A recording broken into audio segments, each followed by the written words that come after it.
Welcome back to Shameless Potpourri. I'm Joe Heschmeyer. So today I want to explore a straightforward question, I think. Did the early Christians believe what Calvinists believe about predestination or not? In other words, there are a lot of debates amongst Christians on predestination and free will and grace and how all of these things kind of work together. And I want to know, where did the early Christians line up and how do we know for sure? Now, if you've watched this channel, then you know the last 2 weeks we looked at a similar question with sola fide, the idea of justification by faith alone, and came to the kind of maybe surprising conclusion that many Protestant scholars acknowledge that nobody in the early church believed in justification by faith alone, and that it appears to be invented by the Reformers during the Reformation in the 16th century.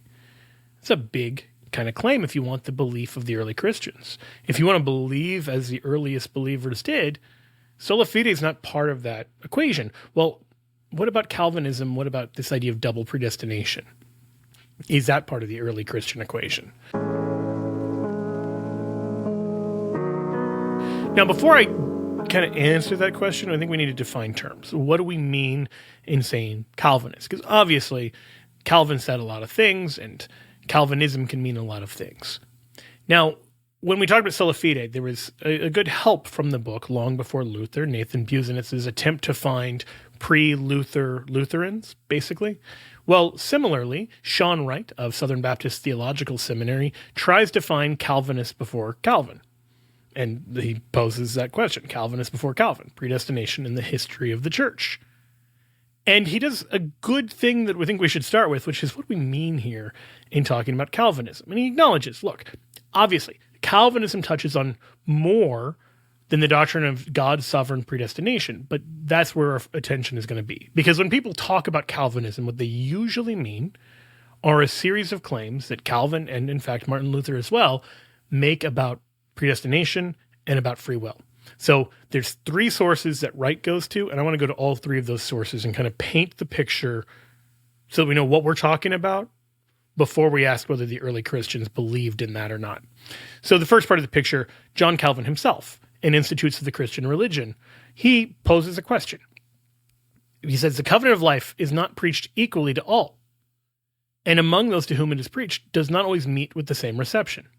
So you can imagine then 2 hypotheticals. One, why did this person have the gospel preached to them and that person, maybe, in a different country, didn't have the gospel preached to them? But then second, and I think a question that's also troubled many of us is, why is it that 2 people can respond in such opposite ways? You buy 2 really good Christian books, the same book even, for your 2 friends, Jones and Smith.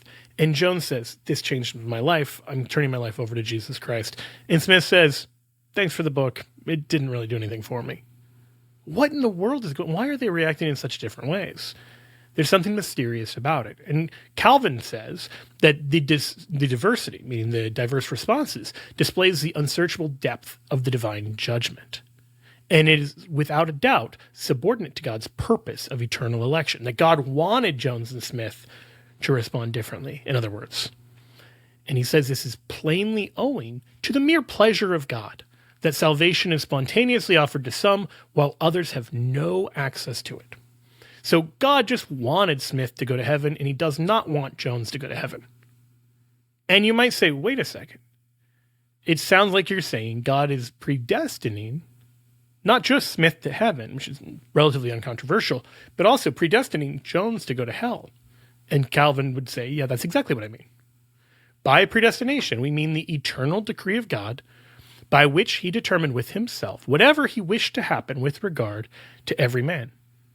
All are not created on equal terms, but some are preordained to eternal life, others to eternal damnation. And accordingly, as each has been created for one or other of these ends, we say that he has been predestinated to life or to death. And notice this is just for God's good pleasure. Smith and Jones didn't do anything to deserve being in either of those categories. Neither one of them chose that by their actions or their life. Rather, their life choices reflect the fact that God assigned them into these 2 camps for his own pleasure. He wanted Jones to go to hell. He wanted Smith to go to heaven. Now, this is different from the way predestination is described in the Bible in at least one important regard. Because you'll notice that Calvin talks explicitly about a predestination to hell. In contrast, St. Paul speaks of predestination in one direction, predestination to heaven, that those whom he foreknew, he also predestined to be conformed to the image of his Son, in order that he might be the firstborn among many brethren. And those whom he predestined, he also called. And those whom he called, he also justified. And those whom he justified, he also glorified. That's Romans 8:29-30. Now notice that for St. Paul, to say someone is predestined is to say they're on the road to glorification, to salvation, to eternity with God in heaven. Whereas Calvin is going to see two types of predestination. That one, but then also the mirror image that some people are predestined to go to hell. This is what's called double predestination. Now you'll notice Paul only mentions one kind of predestination. That's what's called single predestination. Now, Paul doesn't explicitly say there's no such thing as an opposite kind of predestination, but certainly his use of predestination means predestination to heaven. Those whom he predestined, he also called, etc. So if it helps, you might think about it this way, because Calvin is going to be of the view that because our wills are so broken, so dead, so degraded, so depraved, we only want evil. We're on this downward trajectory. And God wants some of us to be on that trajectory so that we'll go to hell and he can justly punish us. That's the kind of predestination to hell. Imagine it, I guess, like this. So say you've got an elevator to heaven. You can't get to heaven on your own. You need the assistance of the elevator. In this case, divine assistance, predestination, grace, everything.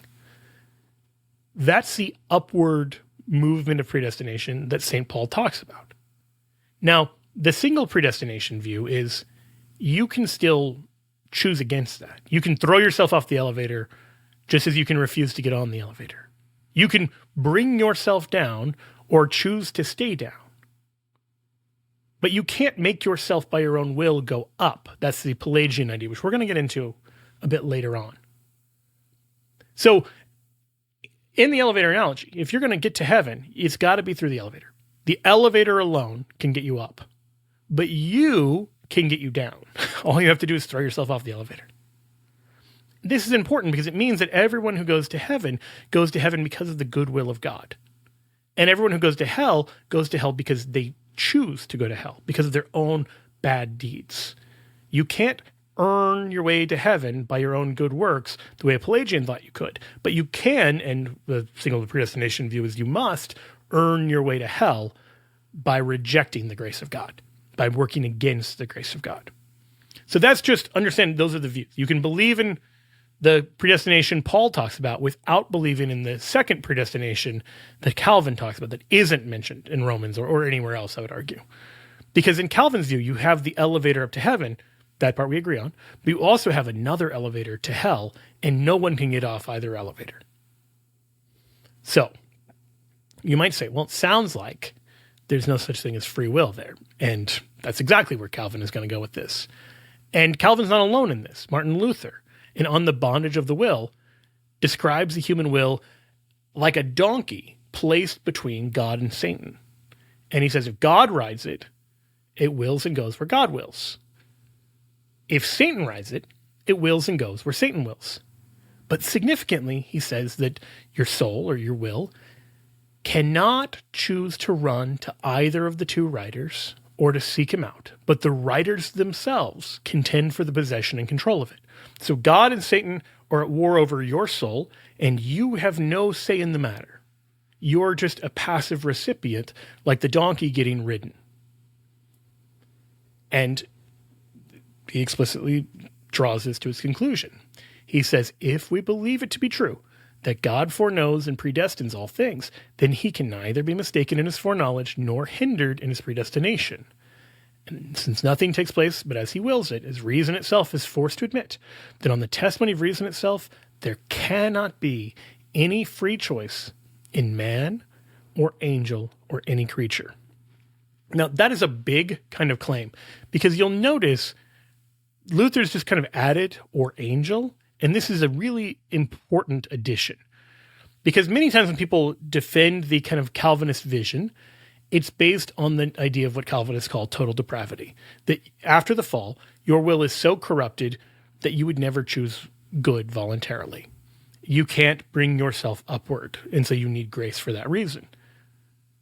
That makes sense to a certain extent after the fall, but it doesn't work for Adam and Eve because Adam and Eve don't have the fall. So why did Adam and Eve sin? That account doesn't really make sense. Likewise, we could say, why did the angels rebel against God? Well, it can't be because of original sin because angels don't have original sin. And so instead, Calvin and Luther settle on the view that it's because God just chose. God just chose some of the angels are going to have to rebel. And he assigned some of them to be rebel angels and some not to be rebel angels. And this becomes clear when you read the Westminster Confession. So the Westminster Confession says, by the decree of God, for the manifestation of his glory, some men and angels are predestinated unto everlasting life, and others foreordained to everlasting death. These angels and men, thus predestinated and foreordained, are particularly and unchangeably designed. Like you can't get from one category to the other. Their number is so certain and definite that it cannot be either increased or diminished. So you can't lose your salvation, but you also can't get saved if you're not. That's the critical kind of idea of this vision of predestination. And again, none of this is actually in response to original sin. It's often described in terms of original sin, but this vision of predestination is much bigger than what happens to man after the fall. This vision is also what happens to man before the fall and what happens to angels who hadn't fallen. Because according to this vision, God desired Adam and Eve to rebel. He desired the angels to rebel against him, and he chose for that to happen. So, with that, if that's kind of a rough sketch vision of Calvinism, is that what the early Christians believed? Were the early Christians Calvinists? John Wright, who I mentioned before, and Calvinist before Calvin, is forced to say no. That the earliest Christian writers after the close of the New Testament canon did not stress God's predestination in his elect. And he says, until the days in which Augustine felt compelled to respond to the heretical ideas of Pelagius, so this is going to be the early 400s, the church did not stress the gracious predestinarian chords of Paul or Jesus. So Wright thinks the Bible teaches a certain thing about predestination and that this certain thing was not taught for 400 years from the time of the apostles and the close of the New Testament canon. Outside of outside of St. Paul, outside of the New Testament itself, nobody seems to have gotten the biblical message on predestination for 400 years. It's a pretty remarkable kind of claim. And we're going to leave St. Augustine aside for now. We're going to get to him at the very end of this episode because he's going to be the go-to guy that Calvinists will claim maybe agrees with them. But we're going to really look before him because remember, Augustine is 354 to 430, and the allegedly Calvinist kind of portion of his life is at the end there from basically the very, very end of the 300s to the beginning of the 400s. Okay. Sean Wright quotes the, I believe, Dutch Calvinist theologian Herman Bavinck, who describes the early Christians' views this way. He says, though humans had been more or less corrupted by sin, so there is an appreciation for the fall, an appreciation for something like original sin, they remained free and were able to accept the proffered grace of God. The church's teaching did not include a doctrine of absolute predestination and irresistible grace. Right? So predestination, yes, but not absolute, in the sense someone can get off the elevator and they can resist grace and they can accept the grace they are offered by God. That's more or less the Catholic view today, right? And this is a view that Herman Bavinck, Sean Wright, are disappointed to find the early Christians believed.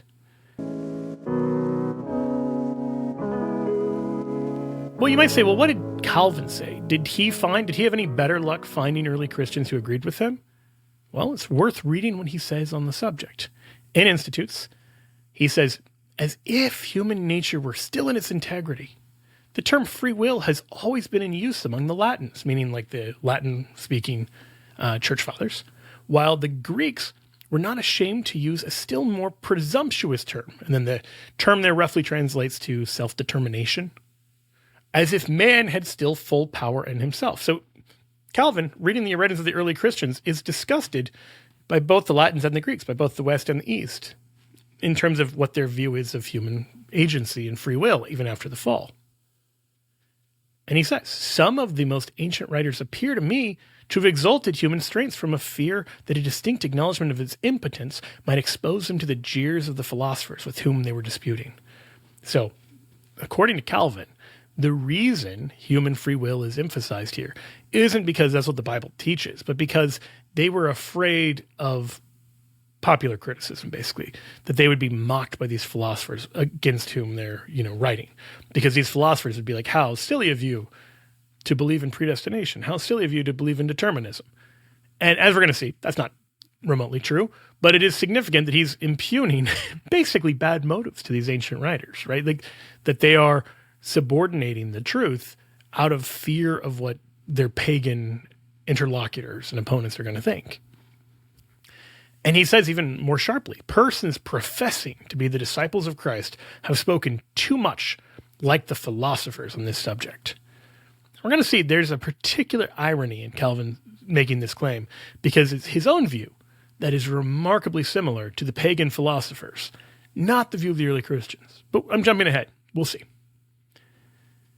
Okay, going back to what Calvin says in the Institutes. He says, moreover, although the Greek fathers, above others, and especially Chrysostom, have exceeded due bounds in extolling the powers of the human will, yet all ancient theologians, with the exception of Augustine, are so confused, vacillating, and contradictory on this subject that no certainty can be obtained from their writings. Now, I think even Calvin realizes it sounds pretty ridiculous to say nobody other than one person, not just nobody besides one person got it right, but nobody besides one person even had a coherent view. Because remember, he's not just saying they're wrong.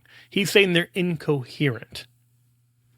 And like I say, even he acknowledges this looks like a pretty ridiculous position to take. He says, it may perhaps seem that I've greatly prejudiced my own view by confessing that all the ecclesiastical writers, with the exception of Augustine, have spoken so ambiguously or inconsistently on this subject, with no certainty is obtainable from their writings, right? Like you may read this and say, you sound ridiculous, right? You're claiming everyone besides the one guy you think agrees with you is not just wrong, but incoherent. Really? That's your position?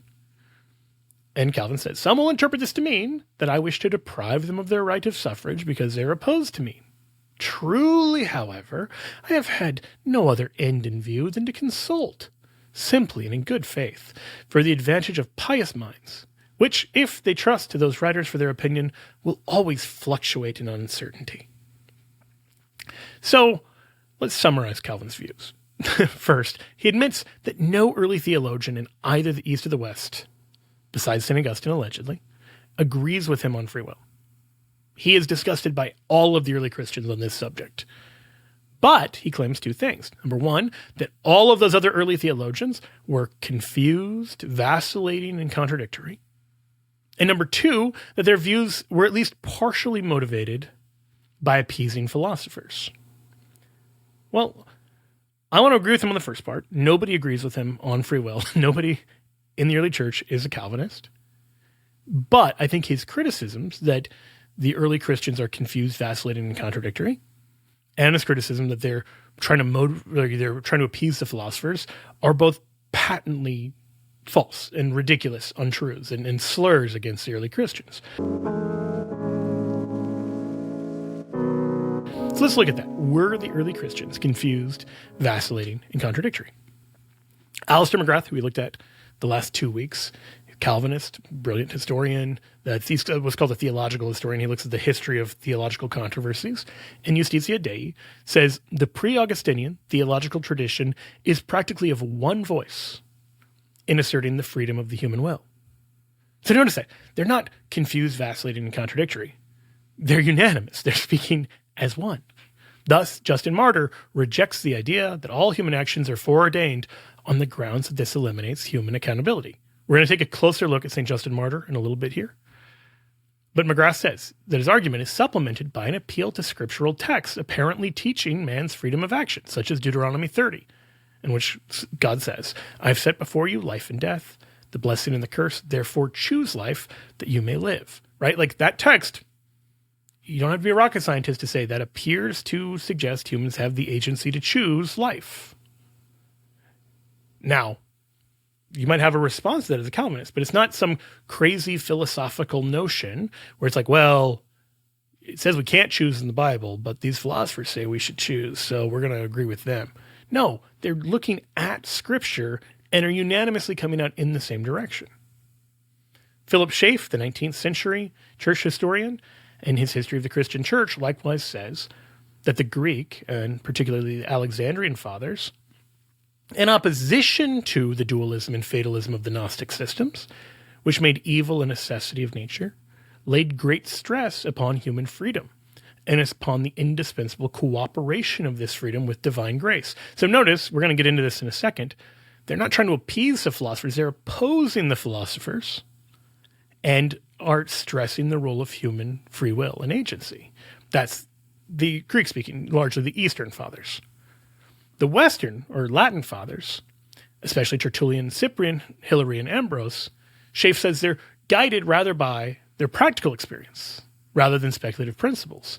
And so they emphasize hereditary sin and hereditary guilt of man and the sovereignty of God's grace, without, however, denying freedom and individual accountability. So there's a difference in East and West in emphasis, but the Western fathers are more guided by the need to kind of deal with the realities of people's sin rather than facing off against these dualistic systems they're fighting against in the East. So they're having somewhat different conversations, but they're coming to the same conclusion just with different emphases. That's Schaff's vision. I think that vision is borne out by reading the writings of the Latin and the Greek fathers on this subject.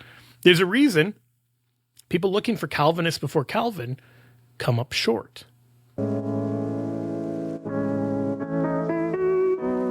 So,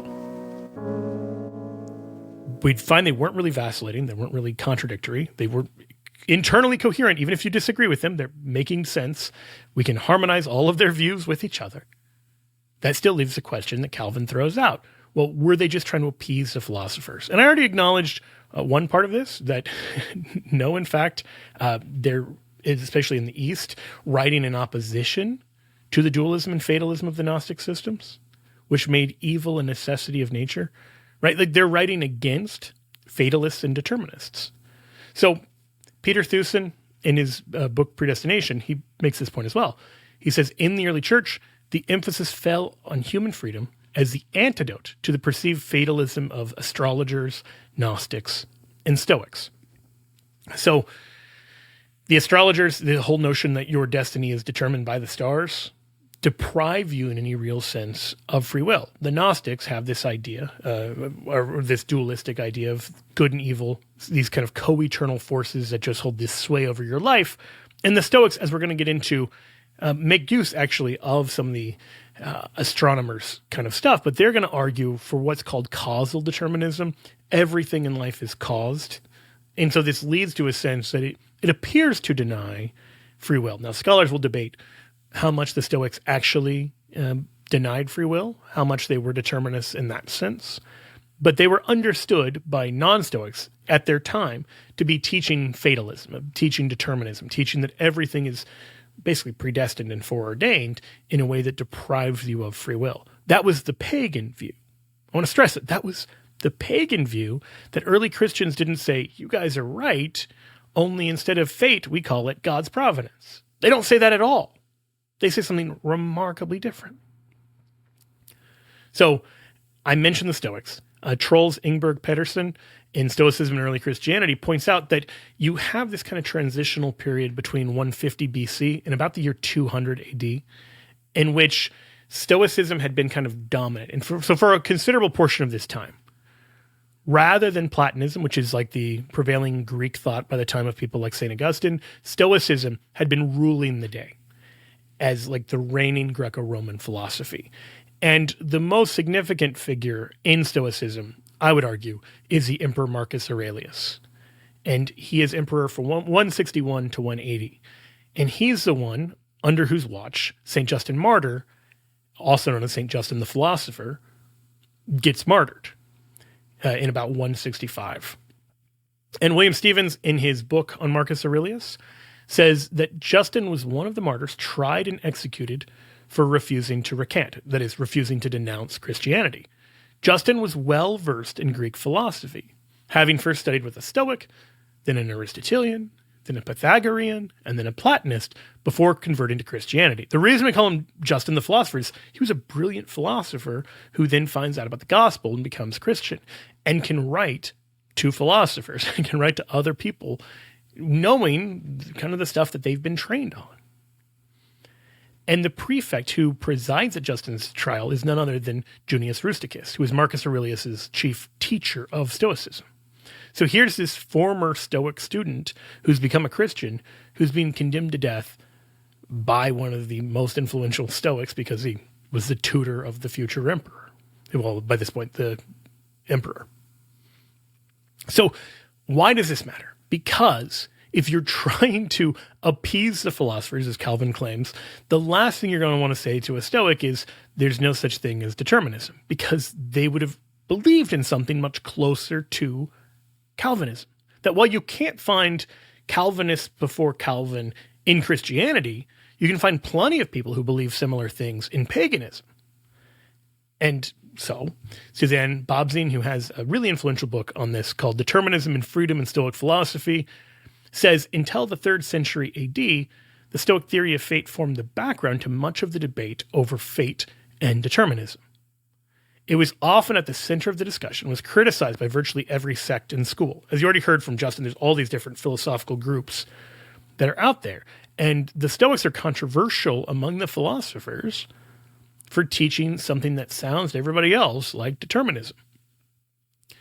And Bobzien points out, closely related to the problem of determinism and the truth of propositions about the future is the truth of predictions. For predictions are or contain statements about the future. Now, why does this matter?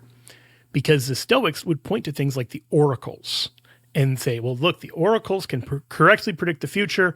Therefore, the future is foreknown. It is determined. You don't have free will in that sense. And you see this played out in some Greco-Roman works, so like pretty famously Oedipus Rex. Oedipus, the oracles foretell, is going to murder his father and marry his mother. And so his parents decide to get him as far away as they can.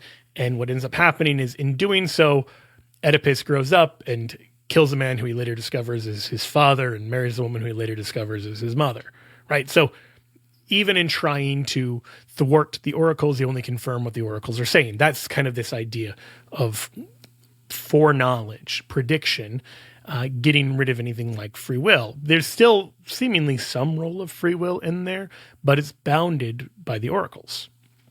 Okay, that's obviously from a pagan perspective, but Bobzien points out you can kind of make a logical argument for this. Proposition 1, if divination, foretelling the future in this pagan way, exists, everything happens in accordance with fate. Proposition 2, divination exists. I mean, remember, these are pagans who are making this argument. Conclusion, therefore, everything happens in accordance with fate. That's the theology. That's the philosophy that Stoics are arguing for. Now, if that sounded more than a little bit like a pagan version of Calvinism, you're not the first to notice that. John Calvin acknowledges and institutes that those who would cast obloquy, like verbal abuse, on this doctrine calumniate it as the dogma of the Stoics concerning fate. Right? Like, yeah. What you're saying, Calvin, doesn't sound like the rebuttal to ancient pagan philosophy. It sounds just like you've presented a Christian form of that ancient pagan philosophy. Only you've replaced the word fate with the word providence or predestination or divine decree. But Calvin says the dogma itself is falsely and maliciously imputed to us. For we do not, with the Stoics, imagine a necessity consisting of a perpetual chain of causes and a kind of involved series contained in nature. We hold that God is the disposer and ruler of all things. So, in other words, yes, Calvinism is deterministic, but it's not deterministic in the pagan or atheistic way. It's deterministic in a Christian way. It's not because of nature or the fates or anything like this. It's because of God. Now, that's true. I mean, he's not literally affirming Stoicism. But the things that people don't like about Stoicism seem to be the same things people don't like about Calvinism, that they both seem to deny anything like human free will. And so I mention this not because it automatically disproves Calvinism. The fact that the philosophers and paganism thought something doesn't make it false. Philosophers often get things right. But there's something a little ridiculous about John Calvin claiming that the early Christians denied this view of predestination because they were trying to appease the philosophers, when his own view is the one that would have appeased the philosophers at the time. That in early Christianity, the predominant winds are Stoicism. And they would have been like, yeah, this is what we're saying, more or less. Okay.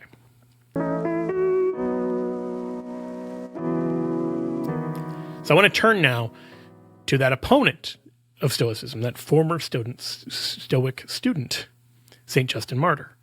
And what does he say on free will and fate? Now, Justin Martyr, he's writing in about 160, and he's actually writing to Marcus Aurelius' predecessor, his father-in-law and adoptive father. Roman politics were weird, Antonius.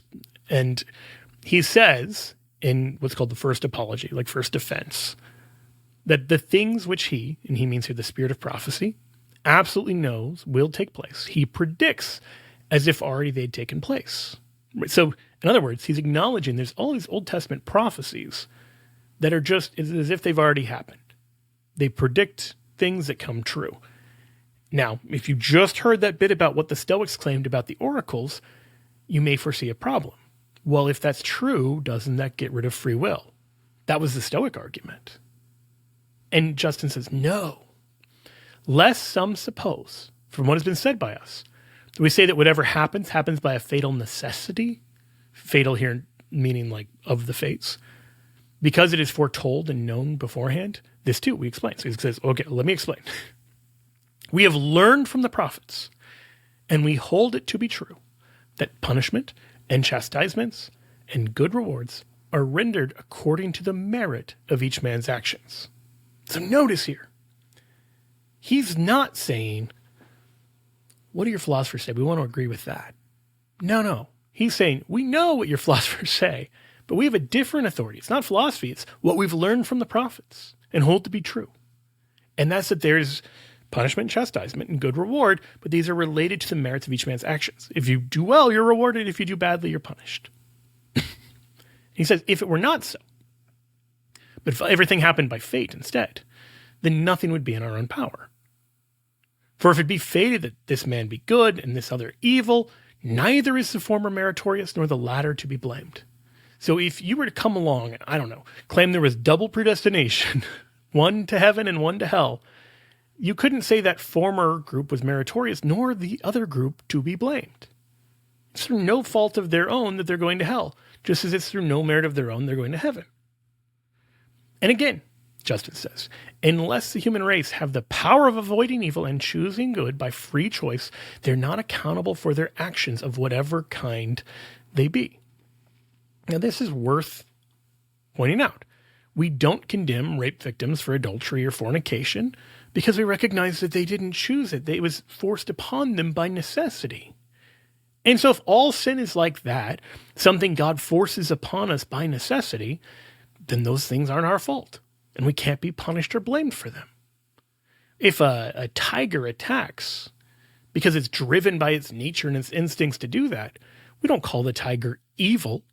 It might be unfortunate. It might be dangerous. It might be an unhappy presence to have around. You might even kill it.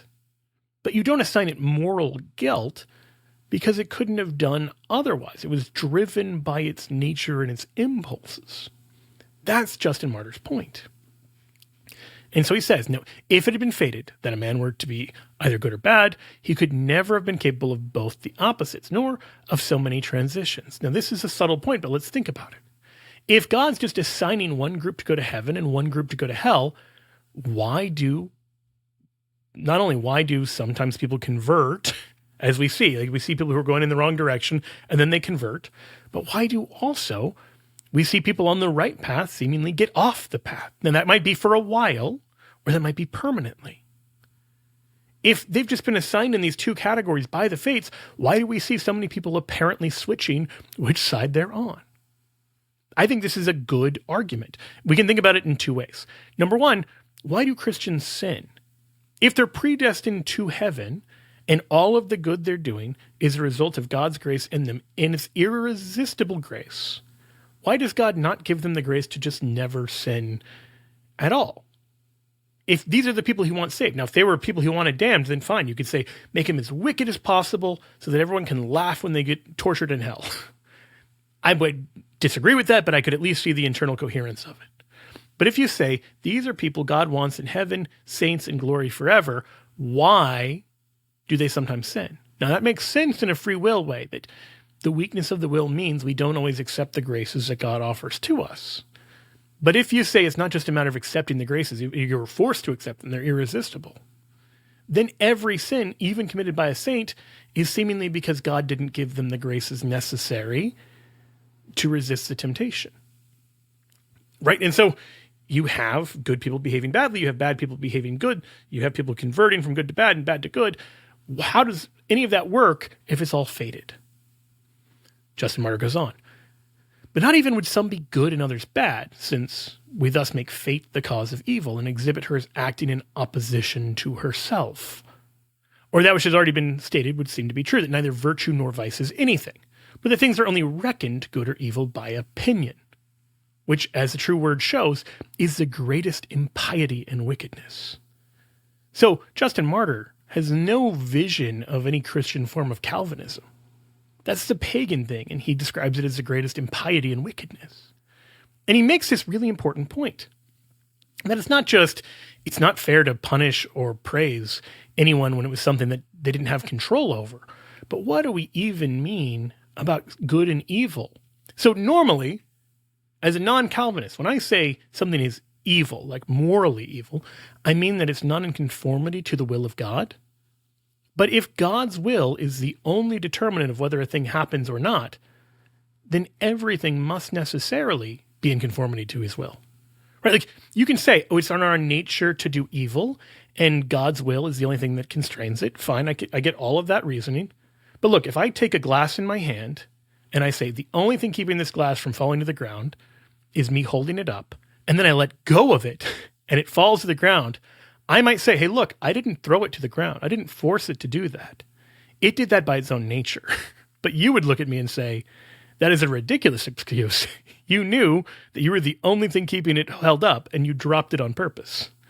If sin is like that, where God is the only thing holding us up, and he drops us on purpose rather than us rejecting him, then what does it even mean to call that action evil? It can't be in opposition to his will, because he's the only reason it happened. He made us with the nature to go this way. He restrained us and then let us go that way. We went that way. And then what? He's disappointed we went that way? He built the whole thing to go that direction.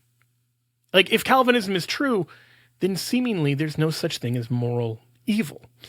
Not just no such thing as damnable misbehavior or praiseworthy behavior. Okay, turning back to Justin Martyr, he says, but this we assert is inevitable fate, that they who choose the good have worthy rewards, and they who choose the opposite have their merited rewards. In other words, yeah, we believe in a kind of predestination or a kind of fate, but it's that those who choose good go to heaven and those who choose evil go to hell. So we can talk about predestination, we can talk about fate in that sense, but it incorporates our free response. Now, he doesn't talk about grace here, but he clearly has in mind our free response to God. Justin then makes one further comparison, which I've already kind of alluded to. He says, not like other things, trees and quadrupeds, which cannot act by choice, did God make man. For neither would he be worthy of reward or praise. Did he not of himself choose the good, but were created to this end? Nor if he were evil, would he be worthy of punishment, not being evil of himself, but being able to be nothing else than what he was made. So remember the point about the tiger. You can have like a tiger and a parakeet. Parakeet, benevolent, pleasant, whatever, sings and kind of imitates human speech and people find it kind of fun. That's great. And then you got a tiger and it eats people. That's not so great. But there's no moral praiseworthiness in the parakeet and there's no moral guilt in the tiger. And so if we are like that, then there's something subhuman about us. But in fact, we know humans have the ability to do otherwise, which is why we praise good behavior and condemn bad behavior. Okay, so I've left One last question then. What about St. Augustine?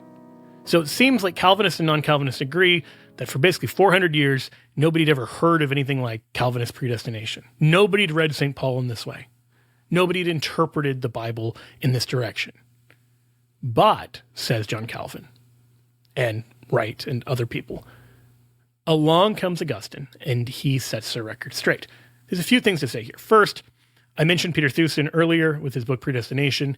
He makes a point. We sometimes forget that Augustine originally says that God only predestined those whom he knew would believe and follow the call.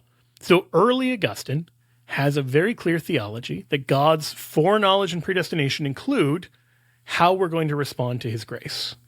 So we can talk about this group being predestined because God knows they're going to say yes to his graces and give them to him, and they accept the graces.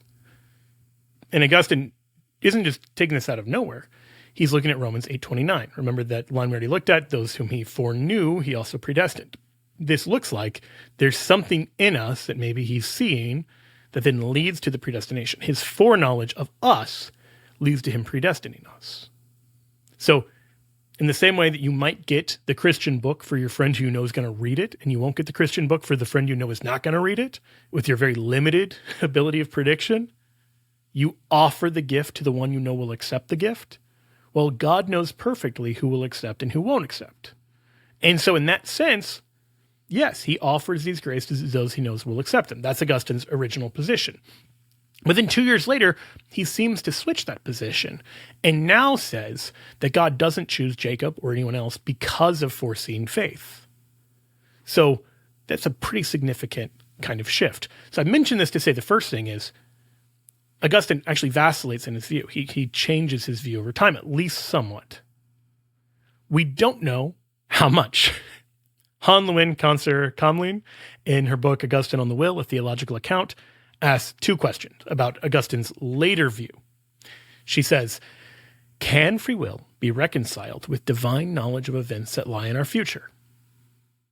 And then she has a footnote and has a bunch of scholars saying yes and a bunch of scholars saying no. Then she asks, can free will be maintained in light of Augustine's mature teaching on the power of grace and predestination? Again, a bunch of scholars say yes, a bunch of scholars say no.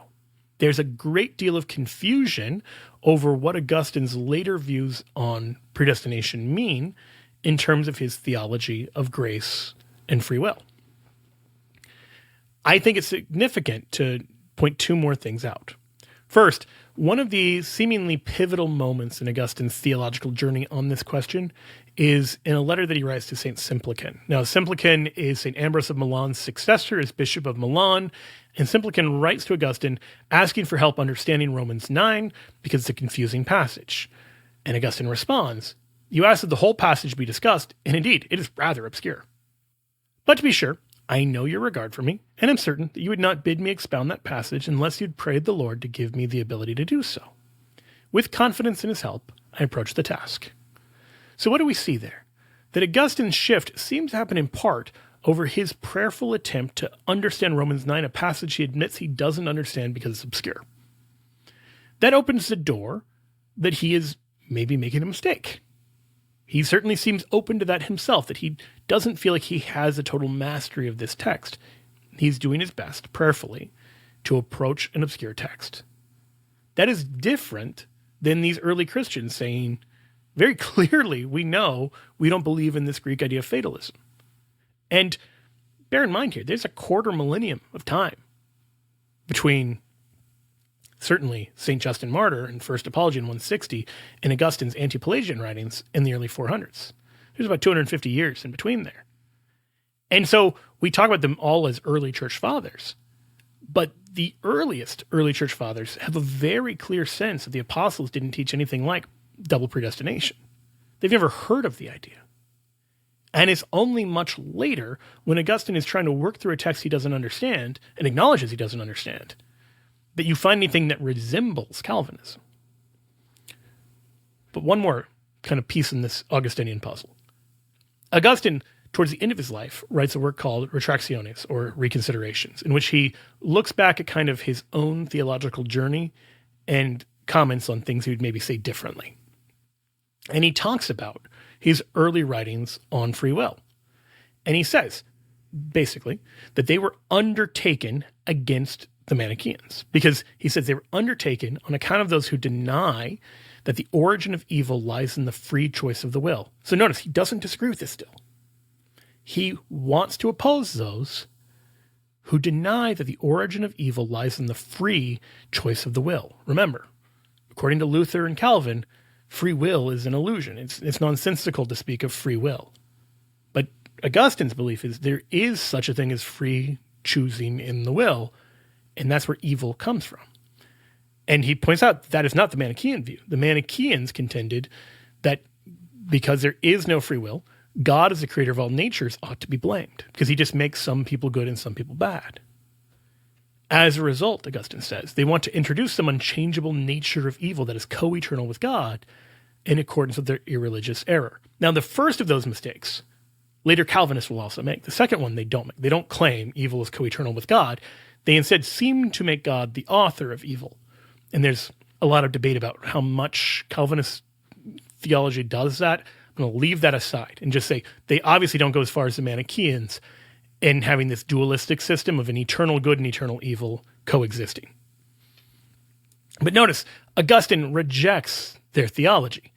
But then he says, now, since this was the question at hand, there is no examination of grace in these books, by which God so predestines the people he elects that he himself even prepares the wills of those among them, who are already making use of free choice.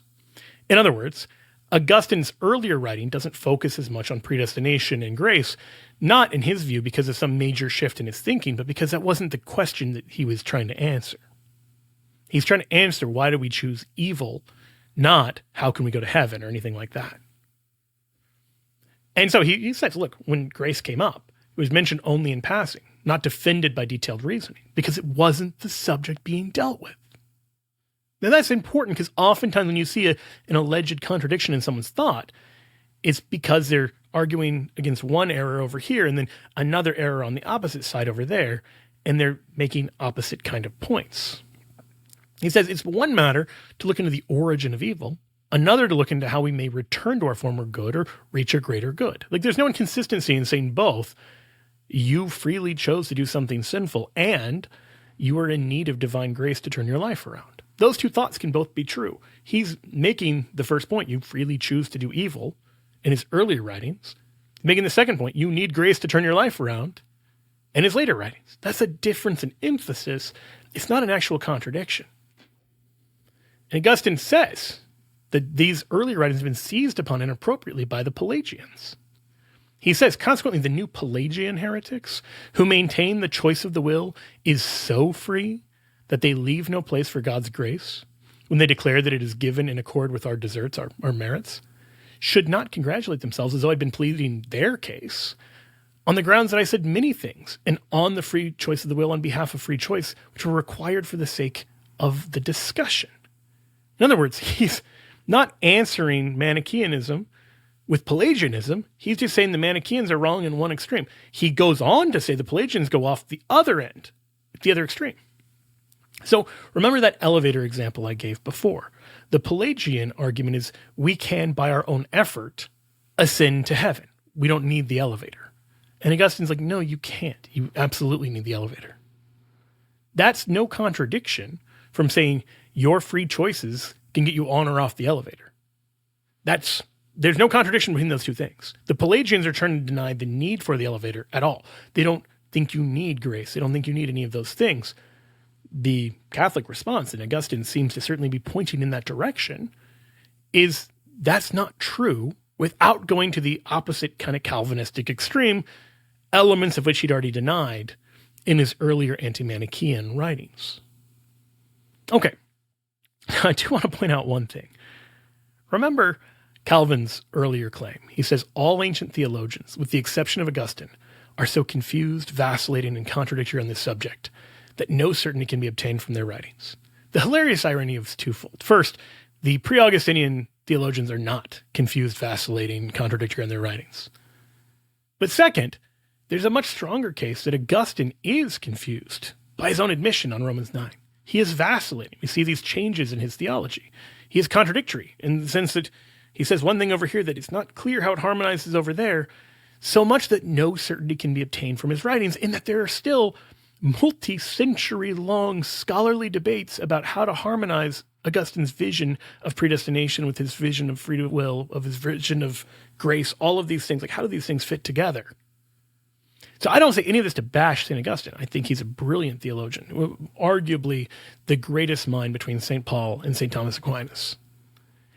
And yet, if your entire philosophy of predestination is built on just late Augustine interpreted in a certain way that doesn't agree with other things he said elsewhere, and that scholars think you might be getting wrong, that is an incredibly weak patristic foundation.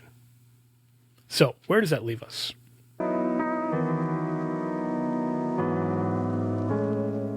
You can either choose, I would suggest, early Christianity or Protestantism. And I don't think I'm alone in making this claim. So I've looked at Sean Wright's work throughout. I want to turn to him.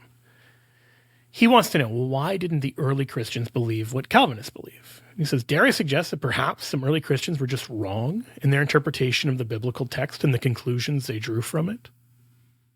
He says they erred in other doctrines, at least this confessional Baptists think they did, such as in their swift move toward episcopal authority in their churches, some of the magical views which they associated with the Lord's Supper, their turn towards infant baptism, and some of their overly allegorical biblical interpretations. So I want to pick up kind of Wright's point here. Yeah, it's not just a handful of early Christians either. You've got one possible half exception. And otherwise, the entire force of centuries of Christianity stands against you as a Calvinist. And if you're a confessional Baptist, not just on predestination, but also on things like infant baptism, on the Eucharist, on the need for a bishop in your church, one bishop per church, all of these things the early Christians are profoundly, remarkably, incredibly clear on. And it's easy to just trust in your own interpretation of the Bible more than anybody else's. This is human pride. We all fall into this, not just Protestants, Catholics, everybody. We think our interpretation of everything is the right one. We do this in theology, we do it in politics, we do it in fill in the blank. This is natural human pride, something we need to be very careful not to fall into. On this point, is it really possible that all of those early Christians got all of those issues wrong and that you got them right? It seems like you must be an astounding theologian if that's the case. And more than that, it seems like we should be very concerned as Christians. Why do I say that? Because if we can't trust that they got basic things right, if somehow they didn't know what the apostles taught on predestination, even when they knew the apostles, like Justin Martyr, right? He's 160. He's born in Smyrna, one of the early cradles of Christianity. And so we've got people, in his case, he wasn't old enough to know the apostles, but he certainly knew people who knew the apostles. For instance, the bishop of Smyrna, Polycarp, he dies in like 154, I think. And he was a student of the Apostle John's. All that's to say, you've got plenty of these people who they knew the apostles or knew people who knew the apostles. If we think they still didn't understand Christianity, I don't mean like every individual one of them got everything right. But if you say none of them got anything right about the Eucharist, about bishops, about the Lord's Supper, about predestination, about all these things, at what point do you just say, this is a different religion? Because look, leave Christianity alone for a second. Imagine there's some new form of Islam that comes out and declares, actually, Muhammad was really cool with abortion and gay rights, and women should have like the pride of place in making all the household decisions, and men are the ones that need to be veiled, and 1,000 other issues. You can imagine some crazy thing. Now, maybe you would love that, maybe you would hate that, depending on your own views. The point I would make is, as an outsider looking at that, I would say, whatever that is, that's not really Islam. That's some new total reinterpretation of it. And so likewise, if you're reinterpreting all of Christianity in this way, at what point do we just say, the thing you're preaching isn't Christianity? It's some new interpretation that no one had ever heard of for literally centuries. And so I don't say that to condemn anybody. I don't say that to do anything other than to hopefully challenge you to think deeply about this and to say, how do I harmonize not having the faith of the hearers of the apostles? How do I harmonize not believing in the same things that the earliest Christians believed in? And how do I harmonize, in light of that, holding to the Bible that those people tell me were the writings of the apostles? Because if they didn't understand anything the apostles said, if they're all heretics, why do I know that they got the right New Testament writings? So hopefully that's some food for thought, especially if you're a Calvinist or someone kind of leaning in that direction. I'd love to hear your own thoughts. And yeah, look forward to reading that. For Shameless Popery, I'm Joe Heschmeyer. Thank you and God bless you.